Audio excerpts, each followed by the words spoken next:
आज शो में हमारा मुद्दा नौकरी के लिए योग्यता ज्यादा जरूरी या फिर स्थानीय होना। और ये सवाल इसलिए क्योंकि हरियाणा सरकार ने प्राइवेट नौकरियों में 75% स्थानीय आरक्षण का बिल पास किया है। आरक्षण का फायदा हरियाणा में जन्म लेने वालों के लिए होगा। हरियाणा में 15 साल से रह रहे लोगों को भी आरक्षण का फायदा मिलेगा। मतलब कुल मिलाकर जिसके पास डोमिसाइल उसे इस आरक्षण का फायदा मिलेगा।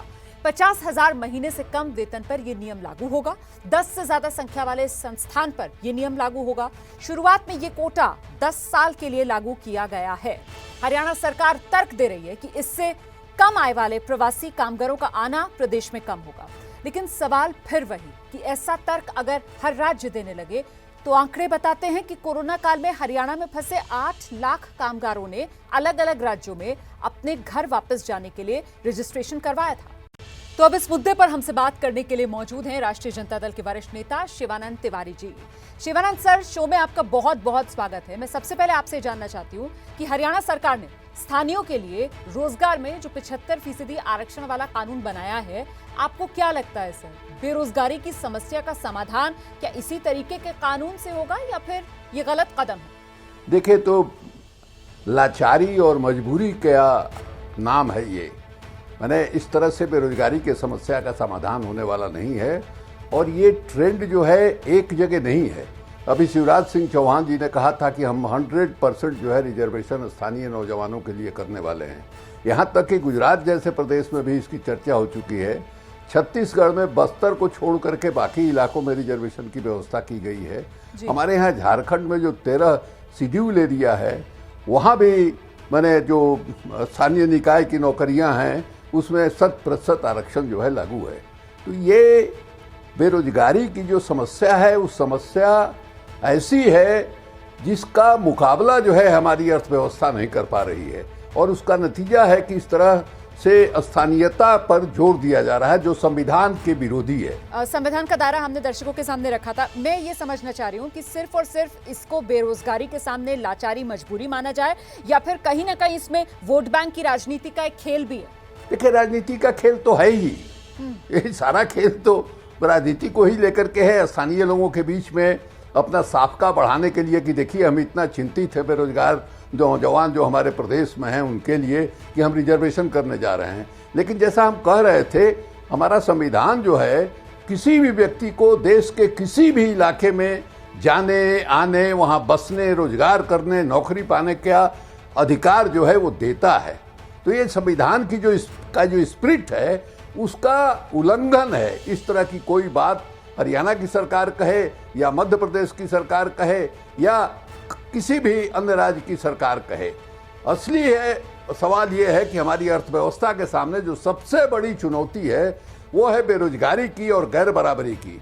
और हमारी अर्थव्यवस्था के सामने जो ये चुनौती है, इस चुनौती का मुकाबला जो है करते हुए लोग नहीं दिखाई दे रहे हैं। आप देखिएगा 2014 का जो चुनाव हो रहा था उसमें हमारे प्रधानमंत्री जी ने क्या भाषण दिया था। उन्होंने नौजवानों को सपना दिखाया था कि हम 2 करोड़ नौजवानों को प्रति वर्ष जो है रोजगार देंगे। और आज रोजगार की इतनी बुरी हालत है कि भारतीय इतिहास में इतनी बुरी हालत कभी नहीं थी। सवाल ये उठता है कि और रास्ता कैसे निकले? आप जिस राज्य से आते हैं, जाहिर सी बात है, चाहे बिहार हो गया, उत्तर प्रदेश हो गया, वहां के लोगों को तो इस तरीके के कानून अगर दूसरे राज्य बनाएंगे तो दिक्कत होगी। लेकिन दूसरे राज्य के लोग तो ये कह रहे हैं कि जब हमारे यहाँ रोजगार है तो फिर पहला हक लोकल को क्यों नहीं? Local first. वो कह रहे हैं इस नीति पर हम कदम बढ़ा रहे हैं, इसमें किसी को आपत्ति क्यों हो? तो आप तो देश को कई हिस्से में बांट रहे हैं ना। एक तरफ आप कह रहे हैं कि एक देश है तो एक तरह की नीति चलेगी। आप जीएसटी इसी के तरह से बनाए, राशन कार्ड इसी तरह से बना रहे हैं, आयुष्मान कार्ड उसी तरह से बना रहे हैं। एक देश एक नीति की पॉलिसी जो है एक तरफ आप चलाने की कोशिश कर रहे हैं, दूसरे तरफ स्थानीयता को माने पर एम्फेसिस दे करके आप लोकलाइजेशन की बात कर रहे हैं। तो दोनों चीजें एक साथ कैसे चलेंगी? ये तो बताना चाहिए। भारतीय जनता पार्टी की सरकार है, दिल्ली में भी है, हरियाणा में भी है, मध्य प्रदेश में भी है कि भाई रोजगारी की समस्या का समाधान क्यों नहीं हो पा रहा है। और हमारे यहाँ ये माना गया है आज से नहीं कि हमारे यहाँ जो ग्रोथ हो रहा है इकोनॉमी में, वो जॉबलेस ग्रोथ हो रहा है। इकोनॉमी बढ़ रही है लेकिन उसके अनुपात में रोजगार कहीं दिखाई नहीं दे रहा है। और ये स्थिति बनने वाली है। अभी प्रधानमंत्री जी ने घोषणा किया निजीकरण की। निजीकरण में जो कारपोरेट सेक्टर है या पूंजीपति है उसके सामने लक्ष्य होता है हम अधिक से अधिक मुनाफा कैसे कमाएं, और अधिक से अधिक मुनाफा कमाने का एक ही तरीका है कि आप आधुनिक मशीनरी को, आप तकनीक का इस्तेमाल कीजिए ताकि कम से कम आदमी में अधिक से अधिक उत्पादन हो सके।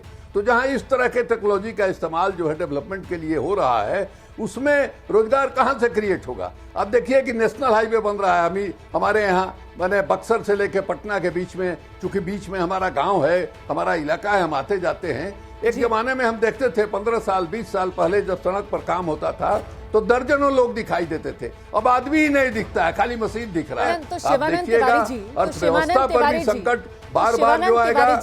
आपके पास कोई उपाय है, आपके पास कोई सलाह है इस समस्या, बेरोजगारी की समस्या, वो भी तब जबकि आर्टिफिशियल इंटेलिजेंस जो है वो भी लगातार चुनौती दे रही है, तो फिर उसको किस तरीके से उसका समाधान तलाशा जाए सर? कोई विकल्प है? आप जो है अर्थव्यवस्था के आकलन का जो पैमाना है जीडीपी, इसको बदलिए और आप अर्थव्यवस्था के आकलन का पैमाना जो है रोजगार दीजिए। आप रोजगार को ही सामने रख करके सारी योजना बनाइए, तब जो है रास्ता निकलेगा। और अभी आपके सामने रोजगार समस्या नहीं है, आपके सामने जीडीपी समस्या है। जीडीपी का ग्रोथ हो रहा है, जो शुरू में मनमोहन सिंह जी ने 91 में जो नई आर्थिक नीति पेश किया, उस समय थोड़ा बाजार में उथल पुथल मचा था, लेकिन उसके बाद जो है धीरे धीरे उन्हीं के काल में आप देख लीजिए किस तरह की अर्थव्यवस्था थी। हमारे यहाँ तो सरकार आंकड़ा भी छुपा रही है। नेशनल सैंपल सर्वे का 2018 में रिपोर्ट आया था कि 6.56% जो है बेरोजगारी है। तो हमको याद है हमारे मित्र अरुण जेटली जी नहीं हैं, उन्होंने राज्यसभा में भाषण देकर के कहा था ये कैसे संभव है, ग्रोथ रेट इतना है और इसका मतलब कि रोजगार पैदा नहीं हो रहा है। ये एब्सर्ड बात है। सही बात है, ग्रोथ हो रहा है, रोजगार पैदा नहीं हो रहा है, ये एब्सर्ड बात नहीं है, यही सत्य है। बहुत बहुत धन्यवाद सर संविधान की शपथ में जुड़ने के लिए और अपनी बात रखने के लिए। तो शिवानंद तिवारी जी को आप सुन रहे थे, जो सीधे तौर पर कह रहे हैं कि समझिए इस बात को कि ये जो स्थानीयों को रोजगार में आरक्षण सरकारें दे रही हैं, दरअसल ये बेरोजगारी के सामने सरकारें कितनी लाचार हैं, कितनी बेबस हैं, वो दिखाता है। और जब तक बेरोजगारी दूर करने के लिए कदम नहीं उठाए जाएंगे, तब तक इसी तरीके से भारत जो है वो राज्यों के बीच यूं ही बंधता चला जाएगा। फिर कैसे एक भारत श्रेष्ठ भारत का सपना साकार हो पाएगा?